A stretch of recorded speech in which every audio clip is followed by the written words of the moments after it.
우리 인간은 참 똑똑합니다. 그래서 이미 오래전에 우주선으로 사람을 달나라로 보냈고 지금도 태양계를 돌아다니고 있는 우주선을 타고 있는 인류들이 많이 있습니다. 그래서 그 한 가지 사실을 보면은 우리는 정말 모든 것을 다 할 수 있을 것처럼 여겨집니다. 곧 있으면은 암도 이제 극복할 수 있다 그러고, 그래서 어떤 사람들은 암까지 극복을 하게 되면은 아마 사람들이 영원토록 사는 부분이 해결되지 않을까라고 생각도 하고 자화자찬을 하는 게 우리 인간들입니다. 그런데 요즘 와서 그런 모든 생각들이 좀 완전히 부끄럽게 취급을 받게 됩니다. 조그만 바이러스 하나 때문에 오늘 아침에 기록을 보았어요. 전 세계 코로나19 확진자가 1600만 명을 넘었고 사망자가 65만 명가량이 사망을 했다고 합니다. 다 할 수 있을 것 같은데 바이러스 하나 때문에 이렇게 감당을 못하고 속수무책입니다.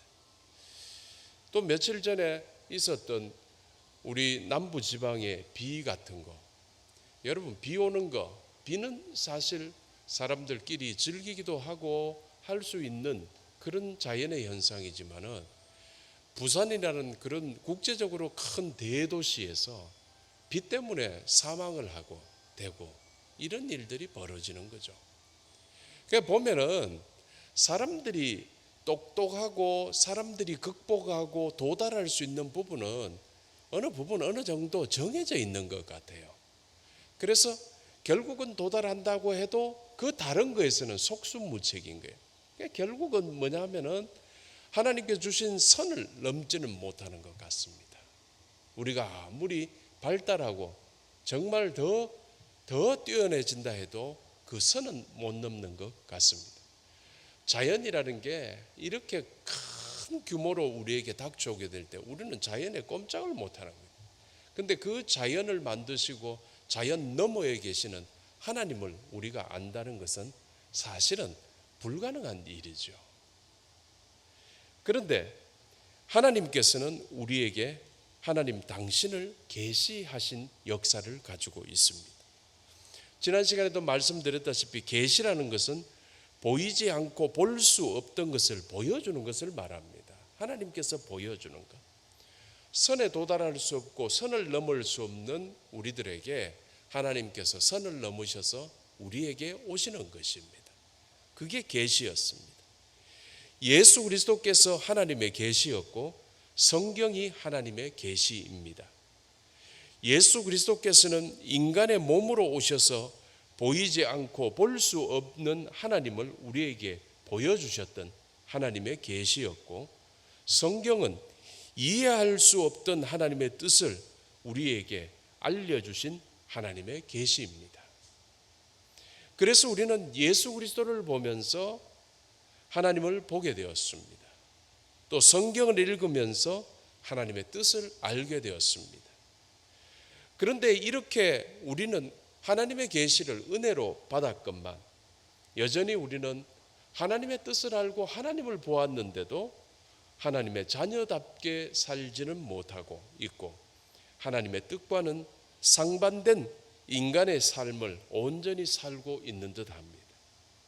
이는 우리가 계시는 받았지만은 우리가 받은 계시를 깨닫지 못하고 있는 것은 아닐까. 한 생애에 우리 교회 성도들 같은 경우는 성경을 참 많이 읽게 될 것입니다. 1년에 한 번씩 성경 통독을 하게 됩니다. 거기에 따라 참여만 하면은 한 번씩을 읽게 됩니다. 그렇다 그러면 일생에 얼마나 수많은 성경을 반복해서 읽게 되는데 그 계시를 읽고 하면서 우리가 혹 깨닫지 못하고 성경을 읽고 살아가는 것은 아닐까. 오늘 이를 묵상해 보고자 합니다. 먼저 세상의 지혜, 지식, 인간의 세상의 지혜와 지식으로는 계시를 깨달을 수 없다는 법칙입니다. 마태복음 11장 25절 26절은 이렇게 기록합니다. 그때에 예수께서 대답하여 이르시되 천지의 주제이신 아버지여 이것을 지혜롭고 슬기 있는 자들에게는 숨기시고 어린아이들에게는 나타내심을 감사하나이다. 옳소이다. 이렇게 된 것이 아버지의 뜻이니이다. 이 아버지의 뜻이 뭐였느냐? 어떤 사람에게는 숨기시고 어떤 사람에게는 나타내시다는 것입니다.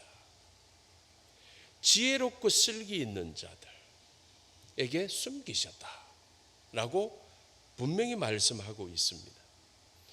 우리가 예수님께서 오셨던 그 옛날 시절, 우리 예수님께서 33년을 세상에서 계셨을 때 우리가 일반적으로 생각해 보면 말이죠, 우리 예수님 옆에는 누가 서 있어야 될까?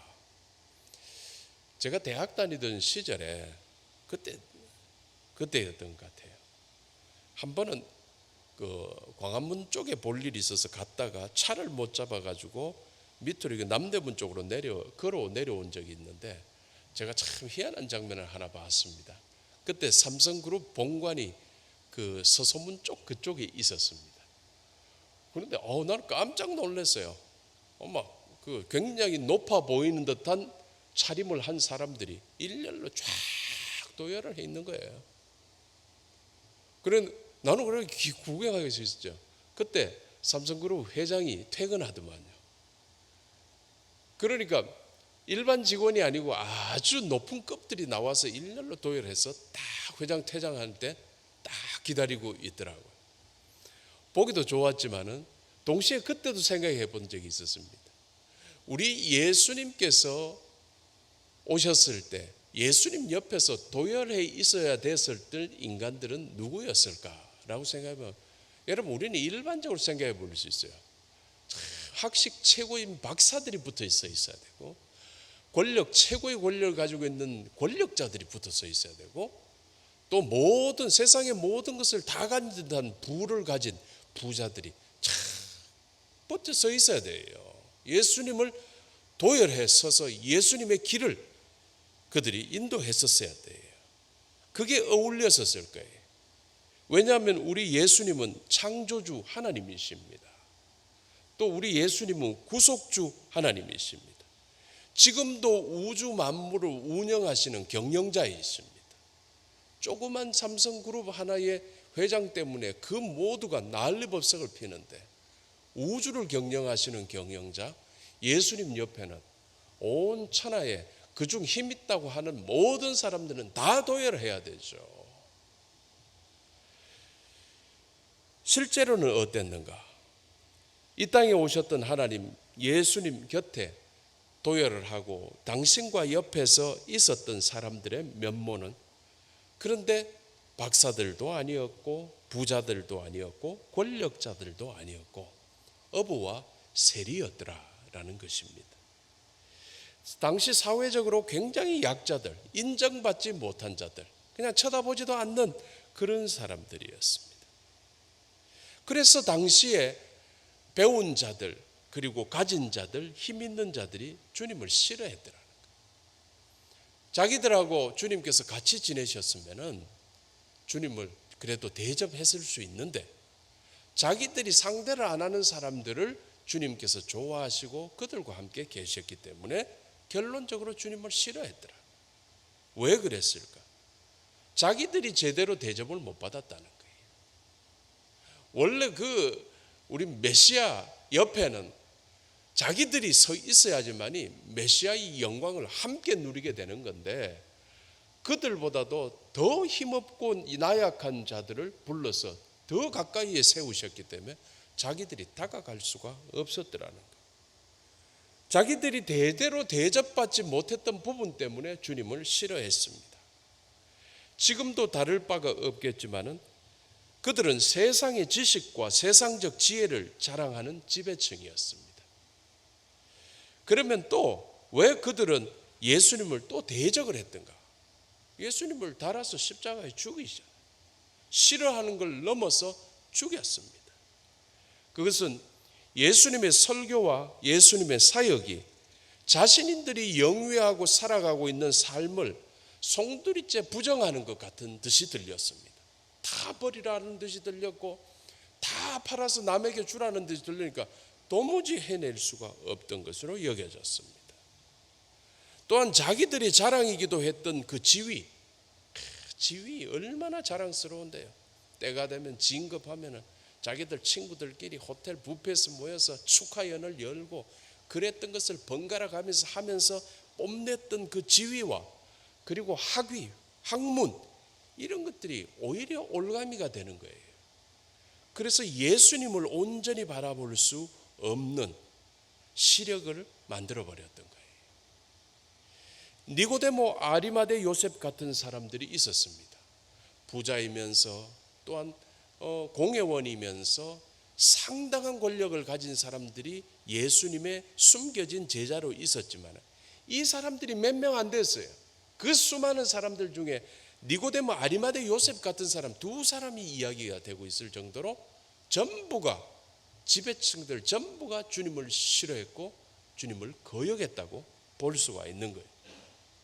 솔직히 말해서 인간은 지위와 권력 그리고 학문으로 자칫 교만해지기 쉬운 존재라는 점이에요. 여러분 한번 보세요. 우리 교회 담쟁이 이런 것들 때가 되면은 정말 파란 잎사귀를 내가지고 교회를 아름답게 덮고 있어요. 어제도 손님 한 분이 그저께군요. 손님 한 분 오셨는데 우리 마당에서 내려가지고 교회 건물에 담쟁이를 보면서 이야, 그럼 교회 안 다니는 사람 너무 멋있게 꾸며주고 또 아침에는 제가 말씀드립니다. 그 담쟁이에 앉아서 지저귀는 새들이 많습니다. 그 새들 다 교회 속에서 하나님을 찬양하는 것 같아요. 꽃들, 풀들 모든 것들이 자기의 때에 맞게끔 자라나면서 싱그럽게 하나님을 찬양합니다. 그런데 사람만이 하나님을 제대로 찬양하지 못한다는 거예요. 그건 왜 그러냐? 자연 만물들 중에 교만한 것은 사람밖에 없어요. 모두가 겸손한 자기 위치를 지키는데 사람이 교만하기 때문입니다. 하나님께서 만드신 우주 만물은 하나님께 늘 충성합니다. 어디 누가 하나님 앞에 대드는 자연 만물이 어디 있나요? 자기의 때에 아름답게 피어서 하나님의 창조의 질서를 아름답게 찬양하다가 자기의 때가 끝나면은 시들고 죽어가는 거예요. 이 일이 반복되면서 자연은 하나님께 충성하고 있지만은 오직 인간만이 온전히 충성하지 않습니다. 만물이 하나님의 영광을 찬양할 때 인간은 하나님을 대적하며 바벨탑을 쌓았던 적이 있었습니다. 우주 만물이 하나님의 위대하심을 찬송할 때 인간은 그 아들, 우리에게 오신 그 아들 예수 그리스도를 십자가에 달아서 죽여버렸습니다. 자연이 했습니까? 사람이 했습니다. 인간은 우리 주님을 비천한 시골 출신, 사회적 명성이라고는 하나도 없고 배운 바 없는 가난하고 무능력한 한 청년으로 취급해버리고 메시아를 십자가에 달아서 없애버렸습니다. 인간의 교만함이 의지적인 선택으로 예수 그리스도의 실체를 왜곡되게 바라보게 합니다. 여러분 선글라스 이렇게 끼면은 선글라스의 렌즈가 갈색 렌즈를 끼면은 세상이 갈빛으로 쫙 이렇게 시원하죠. 또 검정빛으로 이렇게 삐면은 컴컴한 듯하지만은 그래도 햇볕을 가려주죠. 자기가 무슨 렌즈를 끼느냐에 따라서 세상에 보이는 색깔이 다 좀 달라지. 인간이 말이죠. 렌즈를 끼고 있어요. 세상의 학문과 지위와 부의 렌즈를 끼고 우리 주님을 쳐다보면서 우리 주님을 왜곡하고 있었습니다. 결국은 우리 가운데 오신 하나님을 받아들이지 못한 것은 오직 인간뿐이었습니다. 제일 사랑하신 피조물 인간이었는데 인간이 우리 주님을 제일 환영하지 못했던 것입니다. 그러나 그들이 그렇게 취급해버린 우리 주 예수 그리스도께서는 우리가 그렇게 취급했을지라도 어느 한순간도 하나님이 아니신 적이 없으셨고 그들의 말대로 무능했던 적이 없으셨다는 사실을 우리는 꼭 기억해야 됩니다. 우리 주님 우리 가까이에 계셔서 우리와 함께 참 형님같이 오빠같이 그렇게 지는 정말 친근한 분일지 몰라도 그분은 창조주 하나님이신 적이 아니신 적이 없으신 위대하신 하나님이시. 그 하나님을 잊지 말아야 되는 거예요. 그렇다고 배웠다고 해서 그리고 가졌다고 해서 힘 있다고 해서 모두가 예수를 알 수가 없고 구원을 받을 수 없다는 것은 또 아닙니다. 여러분, 얼마나 주님께 헌신하는 사람들이 많은데요. 그렇지만은 힘들다는 것은 또 사실인 것 같아요. 참 힘들다는 것. 왜냐하면 이미 갖고 있는 세상 지식, 세상 권력, 세상 물질이 우리 주님을 기쁘게 영접하고 온전히 이해하는 것에 방해할 가능성이 굉장히 높습니다. 세상의 모든 것들이 말이죠, 우리 주님이 추구하시는 하나님의 나라의 부분에서는 걸림돌이 될 수가 있다. 특별히 우리가 사도 바울의 경우에서 이 사실을 묵상해 볼 수 있습니다. 바울은 정말 당시 최고의 학문을 공부한 사람이었습니다. 그가 공부한 최고의 학문이 바로 율법학이었습니다. 율법학입니다. 율법은 하나님께서 주셨고 율법학은 하나님이 주신 율법을 사람들이 만들어낸 겁니다. 당시 최고라고 칭해지던 교수 가말리엘에서 공부를 했습니다. 그의 인생은 전도양양했습니다. 어디든 무조건 모셔가야 할 인물이 되었습니다. 그래서 그가 쌓아 올린 학문의 탑은 그 인생의 가장 큰 자랑이었고 그 인생의 모든 것이었습니다. 그런데 사실 바로 그 학문 때문에 그가 그토록 쌓아 올리기에 인생을 바쳤고 자랑이었던 그 학문 때문에 그는 예수님을 핍박하게 되었고 예수님을 대적했던 거예요.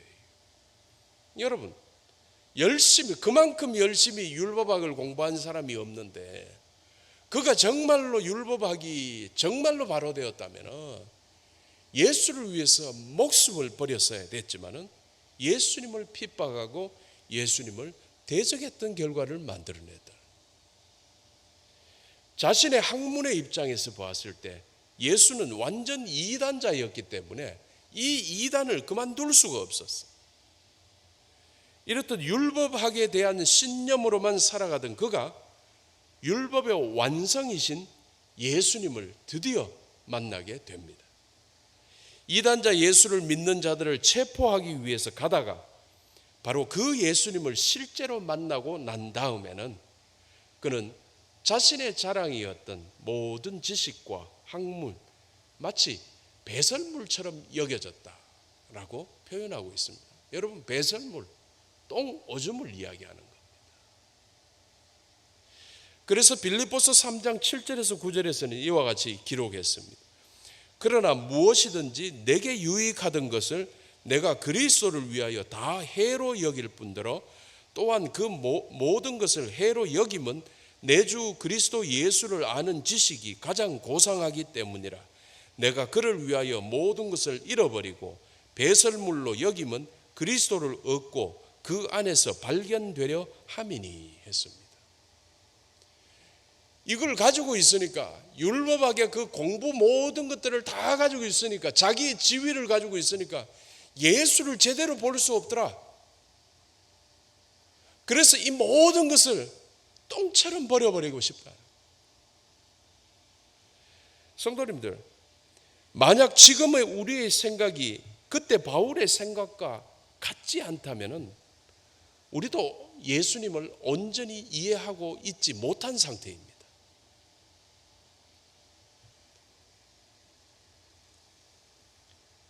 어느 날 한 청년이 예수님을 찾아왔던 적이 있습니다.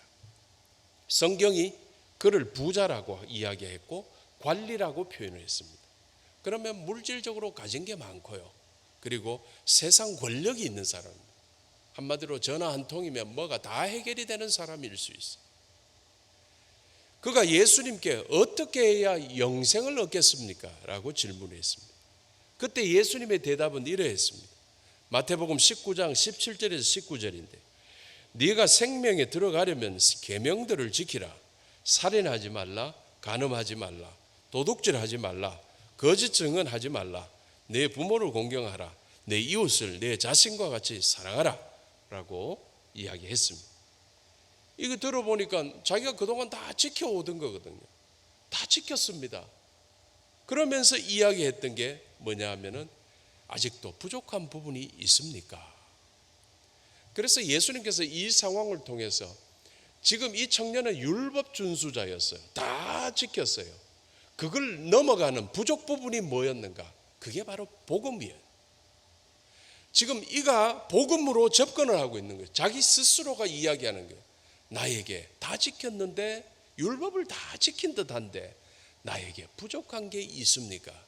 율법의 완성, 복음으로 가는 거예요. 스스로가 이제 복음으로 접근하는 겁니다. 그래서 율법은 아직도 부족한 무엇 때문에 사람들을 평안하게 할 수가 없는 것이에요. 부족한 것이에요. 그러나 율법을 넘어선 복음은 사람들에게 참 평안을 소개하고 있습니다. 그때 우리 주님의 가르침이 무엇이었습니까? 네가 가진 소유를 다 정리하고 너는 이제 나를 따라오너라. 여러분, 다 정리해버리고 주님 따라가자, 하나님 나라를 살자라는 주님의 그 초대는 말이죠, 그 어떤 초대보다도 축복된 초대 아닙니까? 내 제자가 되어라. 창조주 하나님의 제자, 옆에서 도열해 있는 사람 중에 하나. 주님이 그렇게 요구를 했습니다. 자신이 가진 모든 것을, 소유를 다 정리하고 주님의 제자가 되는 것. 여기서 이제 그 청년이 이제 갈등의 시간을 가지게 되는 겁니다. 복음은 율법의 시대 정신과 가치를 다 정리하고야 맞이할 수 있기 때문에 주님께서 율법의 시대 정신과 가치를 정리하게끔 하는 겁니다. 땅의 축복, 땅의 은혜, 땅의 누림, 모든 것을 다 내려놓고 이제 하늘의 것으로 들어오느라 라는 표현이었어요. 그런데 그 결과는 어땠던가? 복음으로 초대를 받았지만, 궁극적으로 우리 인생을 살리는 복음으로 초대를 받았지만 그는 근심하고 돌아가 버렸다고 했습니다. 모르겠습니다. 그가 구원을 받았는지 안 받았는지는 하나님만이 아시니까 우리 하나님의 너그러움은 그렇다고 해서 그를 구원받을 자를 구원 안 받게끔 하시지는 않았겠지만 그에게는 엄청난 기회를 놓쳐버리는 그 기록이 되고 말았습니다. 그가 하나님의 뜻을 분명히 압니다. 율법의 시대의 것을 포기하고 이제 하나님 나라의 시대의 것으로 주님을 따르라 라는 하나님의 뜻을 알면서도 결국 그 하나님의 그 뜻을 거절해버렸던 이유가 무엇인가? 자신의 소유 때문 아니었습니까? 솔직히 지가 가져보이 얼마나 가졌는지 몰라도 여러분, 인생이 죽으면 다 끝나는 게 그거예요. 유한한 것이고 아무것도 아닌 거고, 주님 따라가는 것은 말이죠, 그의 영혼과 연결이 되는 건데 그의 그 소유 때문에 영혼의 초대를 거부를 하게 되는 것입니다. 성도님들께 제가 묻습니다. 혹시 여러분 성도님들도, 우리들도 혹시 이 청년 같지는 않습니까? 우리가 하나님과 하나님의 뜻을 온전히 이해하기 원한다면 우리는 그러면 어떠해야 하는가? 요즘 여러분 휴가철입니다. 어느 곳에 가보면은, 호텔에 보면은 객실을 하나 구하려고 하면은 처음에 막 이 프론토에 있는 분이 그런 말을 합니다. 오션 뷰를 드릴까요? 마운틴 뷰를 드릴까요? 이 말은 뭐냐면은 어느 객실을 들어가면은 그 앞쪽 창문을 열면 바다가 쫙 보인다는 뜻이고, 어느 객실은 들어가면은 앞쪽 창문을 여니까 산이 딱 보인다는 뜻입니다. 바다 조망이냐, 바다 전망이냐, 산 전망이냐, 이걸 선택하게끔 하는 거예요. 바다와 나 사이에 그 호텔이 만약에 이렇게 바다와 이 손님 객실에 있는 손님 사이에 아무것도 없었는 거예요.